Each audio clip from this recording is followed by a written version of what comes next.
Balik bansa na ang big-time na Pilipinong scammer na naaresto sa Indonesia. Itinuturo siyang utak umano ng bilyong-bilyong pisong halaga ng investment scam.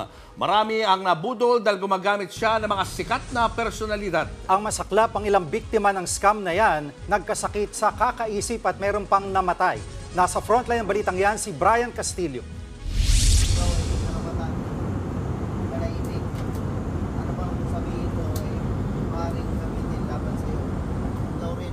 Hindi pa nakabababa ng eroplano, sinalubong agad ng mga pulis ang lalaking pasaherong ito sa Ninoy Aquino International Airport sa Pasay. Ipinadeport si alias Pantollana mula Bali, Indonesia matapos maharang sa isang airport doon noong November 9. Sinasabing utak siya ng bilyon-bilyong pisong investment scam. Katunayan, may 15 warrant of arrest dito sa Pilipinas laban kay alias Pantollana para ito sa mga kasong estafa at syndicated estafa.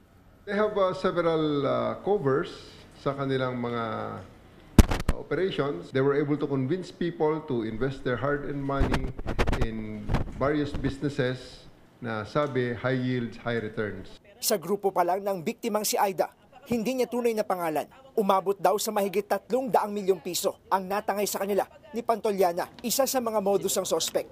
Mag-iimbita ng mga artista at politiko sa mga inoorganisa niyang event. Panghatak niya ito sa mga nililigawan niyang mag-invest sa kanilang negosyo. Kasi nakita namin nandun sila in all walks of life po. Even yung mga talagang mayayaman na hindi na kailangan ng pera, andito rin po bisita po nila. Kaya po kami nainganyo talaga. Kaya po kami nagtiwala. Sa una raw ay may natanggap pa silang tubo mula sa kanilang investment. Pero ang pangako sa kanilang mabilis na balik ng pera, mabilis ding naglaho.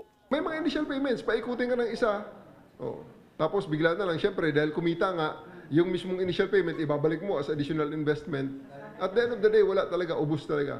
Ang dami ho dito nagkasakit, ang daming nasirang pamilya, yung iba nga ho, namatay na Matipid naman ang pahayag ng sospek. Gusto ko sana, kaso ayaw nila, wag na lang. Muli namang nagbabala ang CIDG sa publiko na kilatising mabuti ang mga pagpapasukan ng pinaghirapang pera. Nagbabalita mula sa frontline, Brian Castillo, News 5. Mga kapatid, Cheryl Cosim po, huwag maging huli at maging una sa lahat sa balitaan. Para sa tuloy-tuloy na talakayang sa Frontline, mag-follow at mag-subscribe sa social media pages ng News 5.